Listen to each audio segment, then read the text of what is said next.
우리 가평 같은 데가 우리 수변적이거든요. 가평 같은 데는요. 가평이 왜 좀 뜨고 있는 지역이냐면요. 국민소득이 2만 불이 넘어가게 되면요. 레저 수요가 엄청나게 늘어납니다. 레저 수요가요. 그래서 이 레저 수요가 왜 수변적에 몰리냐 그러면요. 우리가 이제 물을 가지고 하는 레저 스포츠는요. 국민소득이 증가해야지 가능합니다. 예. 그래서 우리가 지금 2만 불을 넘어가지고 3만 불 갈 때 말이죠. 전 세계적인 추세가요. 수변 지역의 레저 시설, 그게 들어서는 또 수변 지역의 전원주택, 물을 끼고 있는 전원주택도 있지 않습니까? 거기가 땅값이 비약적으로 올라요. 예. 그 현재 지금 우리 가평부터 시작해가지고 옆에 있는 저 홍천까지 이렇게 우리 거슬러 올라갑니다. 강이. 혹시 그 가평에서 모터보트 타보셨습니까? 예, 가평에서 보트를 몰고 쭉 올라가면요. 홍천강까지 가요. 강원 홍천까지. 거기가 하나의 그 루트예요. 거기가 하나. 예. 그러면 이 북한강으로 딱 거슬러 올라갈 때 이제 이렇게 거슬러 올라가죠. 예, 북한강 타고. 계속 올라가면 결국 홍천강이 나와요. 홍천까지입니다. 그러면 가평부터 홍천까지가요. 이 강을 중심으로 해서 주변의 수변 지역이 말이죠. 아주 지금 현재 레저 시대에 들어서 발달되어 있거든요. 근데 지금 이 가평 같은 데는요. 땅값이 많이 올라 있어요. 땅값이요.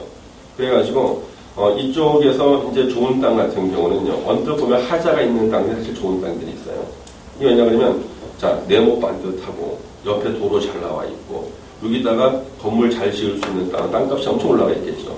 근데 또 봐가지고는 조금 그 땅이 안 좋은 것처럼 보이는데 근데 만약에 그 땅이 다른 시세의 한 절반 정도 나왔는데 그 땅에다가 약간 토목공사를 하게 된다 그러면은요 그 절반 정도 떨어져 있는 가격이 한 10% 정도만 공사비로 쓴다 그러면요 그 가격이 2배 이상 오를 수 있다 그러면 그게 진짜 좋은 땅이 되는 거예요.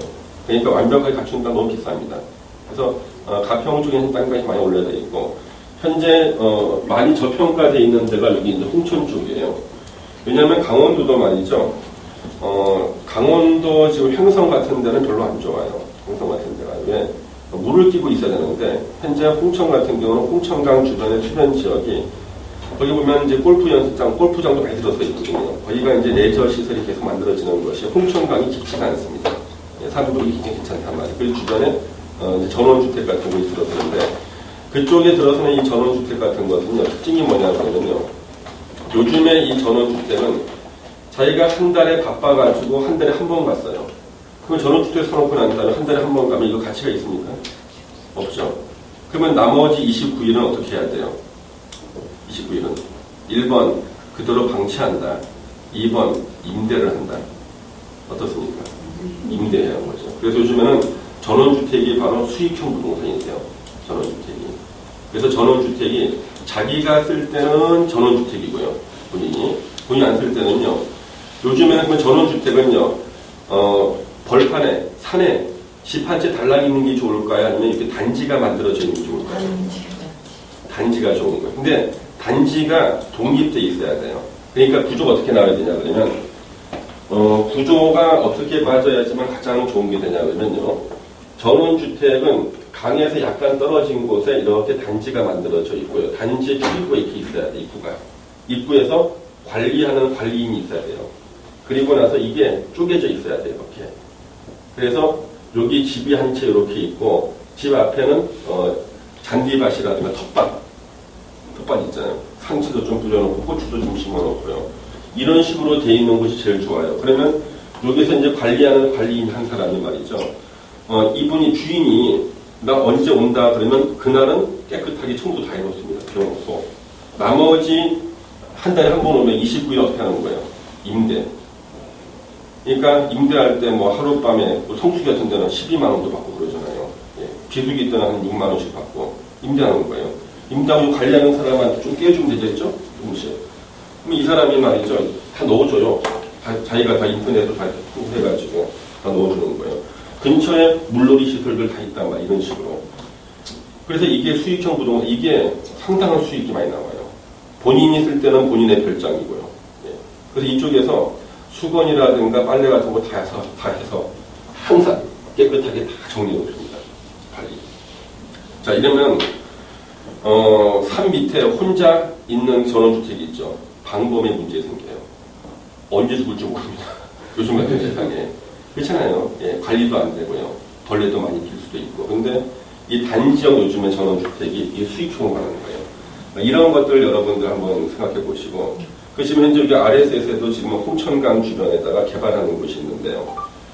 제가 알기로는 제가 지난번 한번 가봤는데요. 국내에서 가장 디자인이 잘 나온 전원주택이고요. 아주 저렴합니다.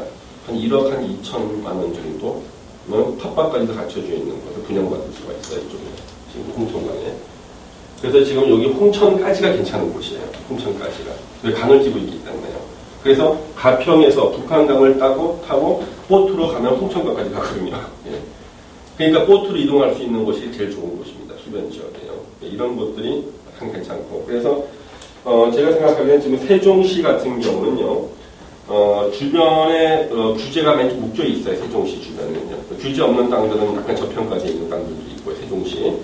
그 다음에 당진 같은 경우도 땅을 잘 골라야 됩니다. 왜냐하면 당진에 이제 저평가되어 있는 땅은요. 땅이 원래 나빠서 저평가가 되어 있는 땅도 있고 그 다음에 개발 호재가 그쪽으로 점점 옮겨가고 있는데 미처 옮겨가지 않아가지고 낮은 땅도 있고 그래요. 두 종류의 당진은요. 지금 면 단위는 전혀 안 올라있더라고요. 우리가 면 단위 예, 면 단위 같은 경우가요. 바로 개발 압력이 들어가게 되면요. 가장 많이 오르죠. 현재 가장 저평가되어 있으니까요. 올라가는 빈도가. 평당 5만 원에서 10만 원이면 2배잖아요. 예, 그렇지 않습니까? 예. 그래가지고 면 단위까지는 이제 이 개발 압력이 좀 늦습니다만은요. 개발 압력이 들어갈 때 그때 약간 이제 장기 투자가 필요합니다. 이런 데는 면 단위 같은 데는요. 예. 참고로 저희 우리 화성 개발될 때 말이에요. 제가 그랬잖아요. 평택이 서해안권의 거점 도시라고 했잖아요. 평택 고덕지구 삼성이 100조 원 투자 결정하고 난 다음에 그러면 배후 도시가 어디냐는 거예요. 배후 도시가 화성시거든요. 화성이 2년 전에 인구 50만 을 돌파했어요. 왜냐하면 화성에다가 산업단지 개발해서 거기서 물건 만들어서 평택하고 실어 나르는 거거든요. 배후 도시란 말이에요. 화성에서 물건 만들어서 평택으로. 우리 화성하면 좀 무서운 동네 아닙니까? 좀 무섭잖아요, 일단 느낌이. 예전에 그 화성에 거기 이제 병점 쪽에, 병점역 근처에요. 7번째 피해자가 발견된 곳이 있어요. 병점역 근처 홈플러스가 있는데, 거기 좀 떨어진 곳이에요. 그 근처에서 아파트를 이제 분양하려는데, 아니, 그 SBS에서 그것이 알고 싶다 방송을 하다 하면서 갖다 찍어버리고 카메라로. 그 누가 분양받게 해서 기분 나빠가지고, 그 아파트 정문에서 200m 사람 죽었는데, 화성에서 7번째 피해자인데, 예. 운도 없지 않습니까? 예. 근데 그 화성이 평택 때문에만 배후 도시로서 엄청 개발해버린 거예요, 화성이. 그때 화성이 바로 면단이 있잖아요. 그 면단위가 땅값이 폭등한 거예요. 왜 폭등했냐 그러면 바로 화성시에서 싸게 공장을 지을 만한 땅을 찾다 보니까 어디로 가야 돼요? 면단위로 가야 되거든요. 예. 그럼 그때 가장 돈을 많이 버는 사람이 누구냐 그러면요. 중국집, 그 다음에 다방 아가씨들 돈 엄청 벌었습니다. 왜냐하면 자, 면단위니까 근처에 밥 먹을 데가 없잖아요. 예.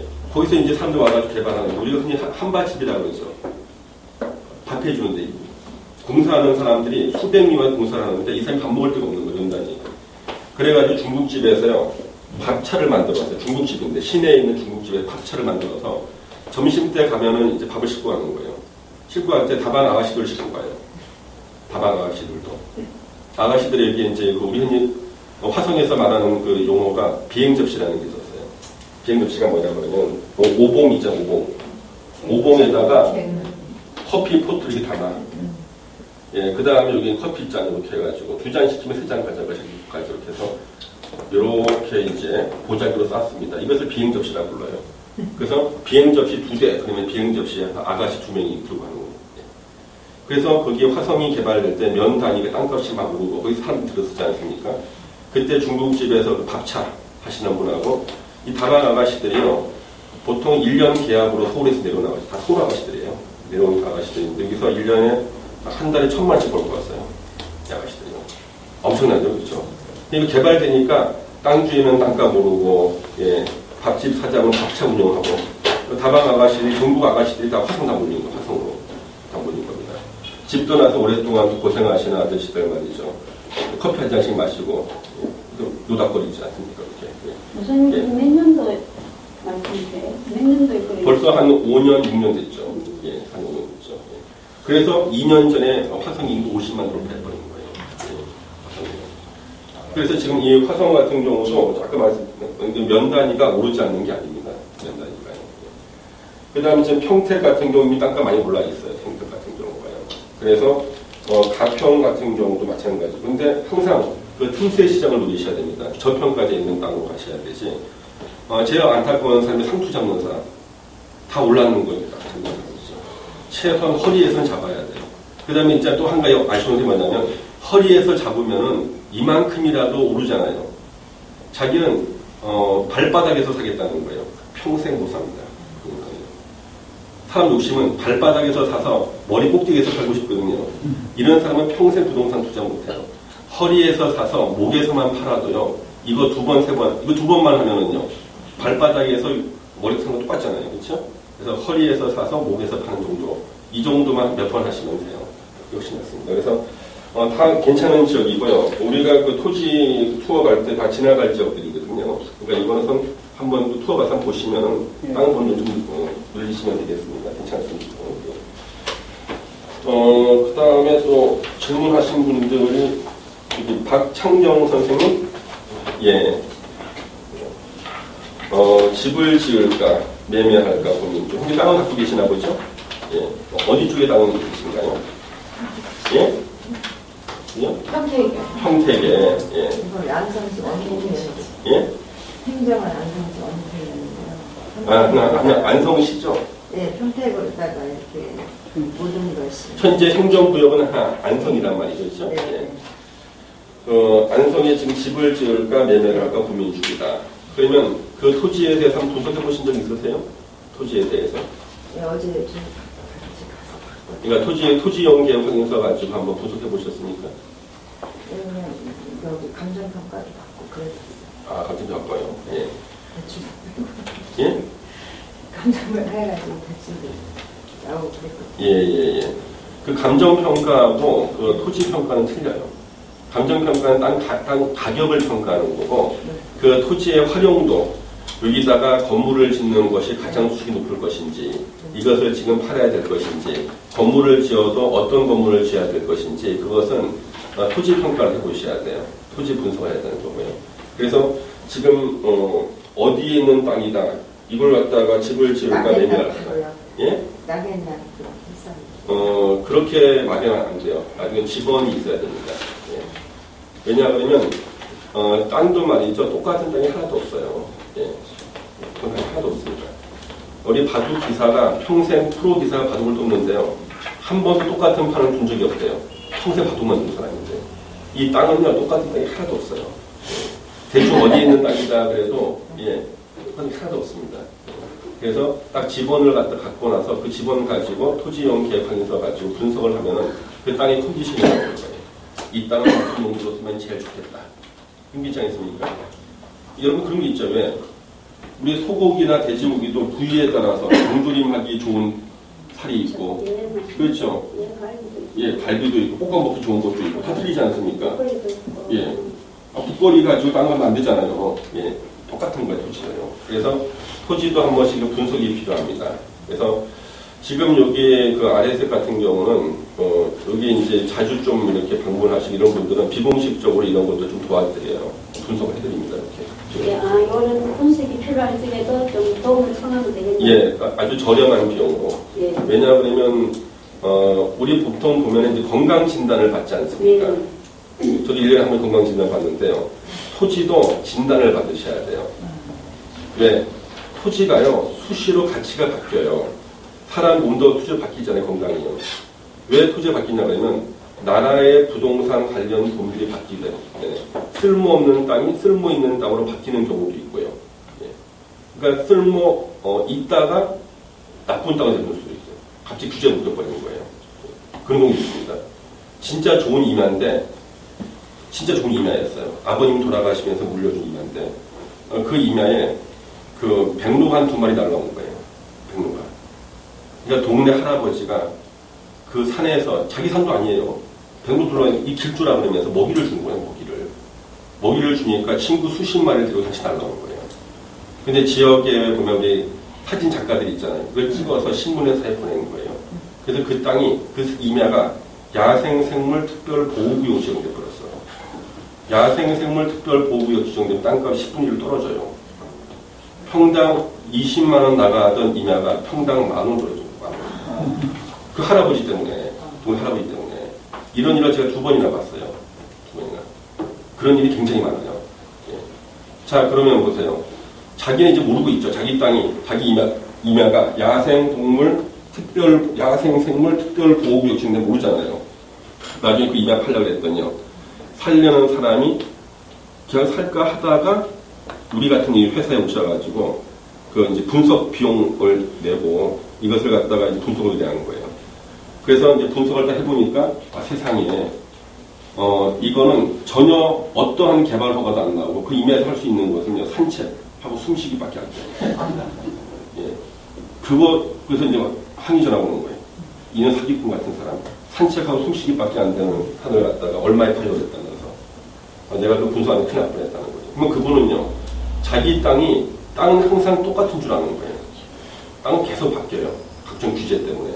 그래서 주기적으로 그 토지를 보유하는 사람은요 항상 감정을 받아야 됩니다. 우리 신체 감정 받듯이, 우리 건강진단 받듯이. 그래서 재작년 어떤 일이 있었냐면요. 이분이 남편분이 그 IMF 때 돌아가셨어요. 혈압이 올라가지고 사업 때문에. 그래가지고 어떤 일이 생겼냐면 상담을 오신 분인데 도로가 이렇게 있고 이만큼의 땅이 있어요. 엄청난 큰 땅이에요. 이 땅을 이렇게 기부 체납하고요. 학교 부지로 기부 체납을 하고 이 땅에다가 그 아파트 건축 허가를 받는 것이 된 거예요. 이분이요. 예. 근데 기부 체납을 딱 하고 아파트를 지으려고 했거든요. 이미 한 거야, 기부 체납은. 그러다가 IMF 터진 거예요. 그래서 그 남편분이 말이 혈압으로 돌아가셨고, 이 땅을 이제 분이 상속받으신 거예요. 근데 이 땅의 가치가 말이죠. 제가 보기엔 250억 정도 돼요. 가치가. 근데 이 갑이라는 이 이제 아주머니한테 한 50대 후반쯤 되셨는데 이분한테 한날 A라는 사람이 와가지고요 100억에 팔라고 그러더라는 거예요. B라는 사람이 와서 80억에 팔라고 한 몇 달 후에 또 C라는 사람이 와서 110억에 팔라고 그러는 거예요. 이렇게 몇 달 단위로 와가지고.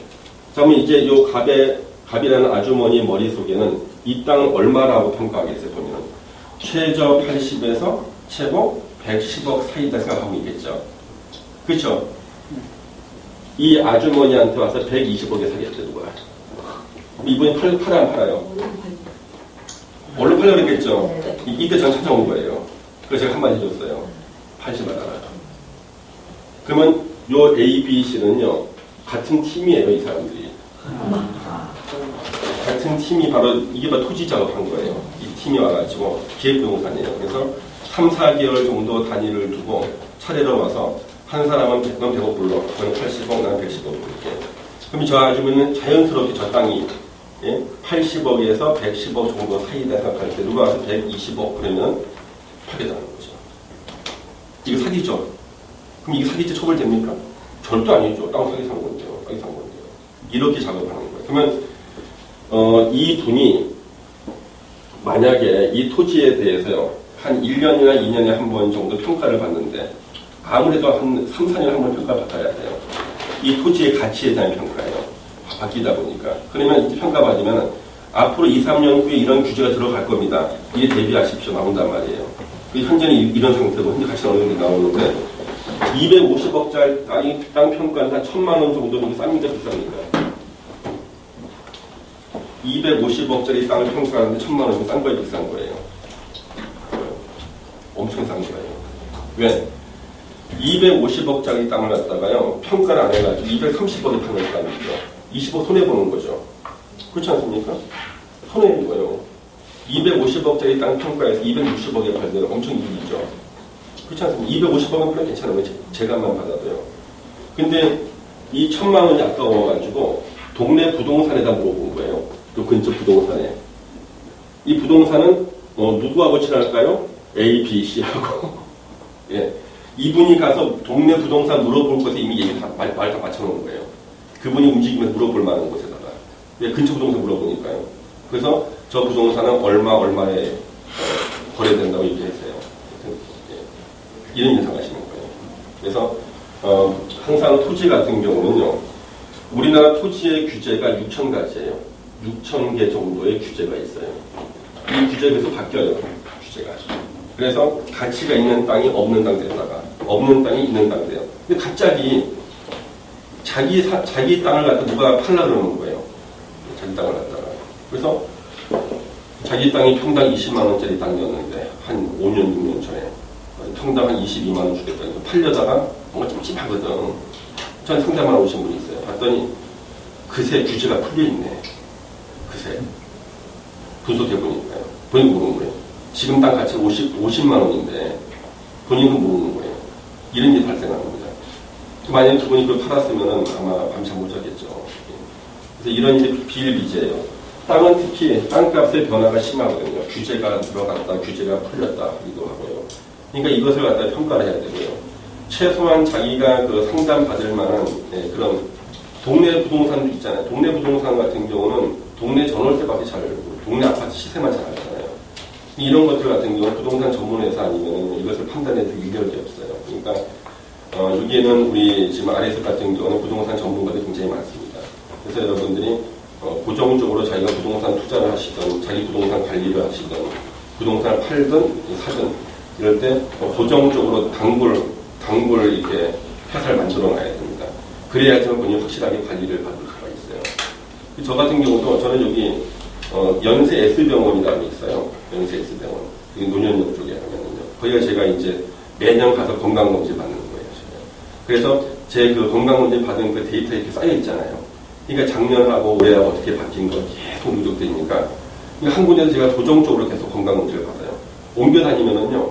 작년과 비교가 안 돼요. 계속 보는 거. 여러분들 같은 경우도 자기가 부동산 투자하시거나 또는 부동산을 또 팔거나 그랬을 때 고정적인 거래처를 하나 만들어 놓으시고 계속 하시면은요. 최소한 이런 일은 안 당해요.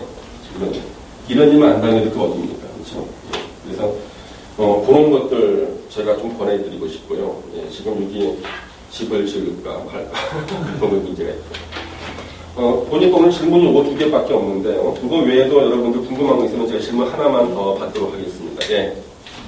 집을 팔아야 될 건가 말아야 될 건가 지금 그렇거든요. 예, 어느 지역이죠? 보람의 공원인데. 보람의 공원 쪽이고요. 보람이 3,000평 있어요. 예. 단일평형인데. 예. 실외 이제 쪽인데요. 그 지은 지 얼마나 됐죠? 20년 가까이. 20년 됐죠. 현재 그 재건축 얘기는 없습니까? 예. 우리가 이제 아파트가 가장 가격이 떨어질 때가 언제냐면요. 지은 지 10년에서 20년 사이 된 아파트 가격이 가장 떨어져요. 왜냐하면 본래 법적으로 리모델링이 가능한 것이 15년 지나면 리모델링 가능한데 15년 지났다 바로 리모델링을 갖다 인가를 안 내준다고요. 법적으로는 15년 이상 돼야 돼. 근데 재건축은 법적으로 20년 이상만 되면 돼요. 네, 근데 보통 40년 정도 해야지만 서울에서 인가를 해준단 말이에요. 그래서 결론적으로 10년이 딱 지나면 하자 보수 기간이 끝나버려요. 10년 지나고 나면 한 11년, 12년 되면 이제는 보수가 계속 들어가야 되거든요. 20년 지나는 것은 계속 보수해야 되기 때문에요. 집값이 가장 떨어질 때가 사실 15년에서 20년 사이가 사실 제일 많이 떨어져, 집값이요. 그래서 현재 가장 낮게 평가가 돼 있을 거예요. 예. 근데 만약에 그게 재건축이 수익성이 나오는 재건축으로 간다 그러면은 다시 올라가거든요. 예. 15층이거든요. 예. 그래서 15층이면 재건축하려면 25층 이상 지어야 되는데, 과연 25층까지, 거기 용도 지역이 일반주거 몇 정도 나와 있습니까? 일반주 2종이면은 층수 제한은 없어졌습니다만은요. 3년 전에 일반주거 2종은 3년 전까지는 18층까지 지을 수 있었어요. 근데 지금은 3년 전에 법이 바뀌어가지고 층수 제한이 없어졌어요. 층수 제한 없지만 용적률이 안 나올 거예요. 25층까지 지을 말하는데. 그러면 재건축이 사실 힘들다고 보네요. 그래서 지금 그 현 시세대로 파시던가 아니면 다른 호재가 생겼을 때 파는 것이 제일 좋은데요. 현재 재건축 호재는 없는 것 같아요. 제가 보기에는요. 예. 지금은 만약에 자기가 급전이 필요하다 그러면 파는 것도 괜찮겠습니다만 단 한 가지. 현재 그쪽 같은 경우는요. 가격이 오를 수 있는 호재가 하나 정도는 있어요. 이 뭐냐? 예? 경전철. 정전철은 절대 호재가 안 됩니다. 우리 정전철이라는 말을 섞으면 안 돼요. 정전철은 내비를 달리는 버스에 지나자. 전철이라는 말을 쓴 게 뭐냐 그러면요. 바로 사람들을 갖다 혼동시키려는 거예요. 우리 일반 전철 생각하면 안 돼요. 정전철은 그냥 버스예요. 내비를 단 버스이기 때문에 수순이 떨어져요. 깎아볼 것 같아요. 그렇죠. 그래서 지금 하나는 뭐냐 그러면 서울시 행정구역이 개편될 가능성이 하나 있어요. 행정구역이. 자, 그러면은 북구, 남구, 예? 서구, 동구 하면은요, 남구는요, 거의 강남 쪽 남구 들어가는데, 강남이 아닌 곳 중에서 남구로 들어가는 곳은요, 이제 묻어가는 거야. 이제 자기도 강남 되는 거지. 가락구. 거기 어디예요? 가락구요? 관악구. 나 집하지 알아야 되겠다. 가능성이 있다는 거죠. 예, 예. 그래서 그러면은 이제 우리가 흔히 묻어가는 구가 되는 거예요. 강남에. 그건 아직 확정된 건 아니고요. 서울시 행정구역 개편이 되게 되면은 현재 지금 강남 3구가 다 남구로 들어간단 말이에요. 남구로. 근데 강남 3구가 아닌 곳 중에서 예, 남구로 편입되는 곳이 나온단 말이에요. 그러면 거기는 묻어가는 거야. 진짜 강남이 아니었는데 이제 강남 취급받는 게 되는 거죠. 예, 그런 것들은 또 그게 유일한 방법이에요. 지금 현재로. 아니 방배까지는 왔어요. 예? 방배까지는 강남하고 비슷하게 취급이 돼요. 비슷하게 취급되는 거하고 행정구역상 강남이 되는 거하고 틀리거든요. 예, 그래서 지금 현재 그 행정구역 개편이 어떻게 되느냐. 이제 그것이 이제 하나의 그 변수가 되겠네요. 만약에 그건 확정된다 그러면 저 같으면 안 팔겠죠. 그렇죠? 좀 오르고 나면 팔겠죠. 좀 시간이 걸리겠죠. 시간이 걸리겠죠. 예. 그거는 이제 당사자가 판단할 일인데 저는 정보를 안 해도 되는 거예요. 예, 그런 것들이 있다는 거죠. 예. 다른 질문 있으면 하나만 더 받고 끝내도록 하겠습니다. 예. 올해 한국 경기가 좀 몇 년 동안 계속 그 부동산 경기가 최악인데요. 예. 뭐 좀 소위 얘기하는 좀 바닥이나 전반적인 부동산 경기에 대해서는 좀 어느 정도 판단하시는지. 이제 부동산은요 대세 상승, 대세 하락이 없어요. 지역적인 편차가 굉장히 심해집니다. 현재 서울의 아파트가 떨어지잖아요. 그건 평균 얘기고요. 한강변 주변 아파트가 올랐어요. 제가 사는 옥수동만 해도 제가 입주한 7개월 됐는데 재개발 끝나가지고 거기 마지막 서울의 한강 대단지거든요. 입주하고 7개월 동안 현재 1억 올랐어요. 전세가는요 30평대가 전세가 제가 입주할 때 보니까 물어봤어요. 전세가 얼마냐고 했더니 4억 하다가 지금 5억 5천인데도 없어요. 그렇죠. 조망권이 좋아서 그런 건 아닌가요? 조망은 좋죠. 앞에 한강 다 보이고요. 제 방에 한강 보이고. 그러니까 한강 수변 지역만 오른다니까요. 강남 건너면 강남이니까. 예? 강남 건너면 강남이다. 그렇죠. 예. 거기 압구정동이니까 뭐. 근데 압구정동 현대 아파트가 오를까요? 옥수동 아파트가 오를까요? 지금은 없을 것 같아요. 혹시 모르죠. 압구정 현대 아파트가 왜 안 오르냐면요. 사람들이 그 눈치를 챈 게 있어요. 압구정동의 그 현대 아파트 집안이 모래땅이에요. 집안이요. 원래 압구정 현대 아파트를 50층으로 재개발하려고 했는데요. 서울시에서 계획을 취소했어요. 35층까지로. 근데 35층도 위험해요. 밑에가 모래땅이에요. 모래땅에다가 이제 기둥을 바꿔 세워야 되는데 똑같은 일이 어떻게 벌어졌냐 그러면 테크노마트 있죠. 강변이요. 네. 테크노마트가 한번 흔들렸잖아요. 네, 맞아요. 그게 그때 뭐라고 발표했냐 그러면 아줌마들이 거기서 에어로빅 하나 뛰었다는 네, 거예요. 맞아요. 딱 그랬어요. 그래서 흔들렸다니 이게 말이 돼 이거? 말도 안 한번 돼. 뛰어보세요. 이거 흔들리나요? 말도 안 되죠. 이게 바로 모래땅이거든요. 그러면 강변역 테크노마트하고 똑같은 집안이 압구정 현대 아파트란 말이에요. 그쪽에 다 옛날 대추밭이란 말이에요. 그걸 사람들이 소문나고 난 다음에 강북 쪽에 있는 옥수동, 금호동 쪽은요 바위산이에요. 바위 위에다가 지었기 때문에 죽어도 안 흔들립니다. 그리고 강남은 평지에서 강을 보는 거고요. 언덕에 내려보는 거하고 틀려요. 그다음 그 뒤에는 또 산이 있잖아요. 네, 그 뒤에 아파트 뒤가 앞에는 한강이고 뒤에는 산이에요. 매봉산 생태공원이 있어요. 제 이쪽 창문 열면은 저 한강 보이고 이쪽 뒤에 열면은 생태공원 입구예요. 저희 집이. 네. 그래서 오르는 곳이 있고 떨어지는 곳이 있는데 평균 내니까 차이가 나는 거죠. 예. 지금은 같이 오고 같이 떨어지는 게 없어요. 지역별 편차가 굉장히 심해요. 떨어지는 폴도 떨어지고 올라가고 이제 올라가는 데 선택하셔야 돼요. 다음에 이제 기회 되면 세미나 때 서울 한번 분석할 거예요. 서울에서 올라가는 곳 떨어지고 왜 떨어지고 올라가는지 한번 그런 것은 서울시에서 발표한 서울시 도시기본 계획이 있어요.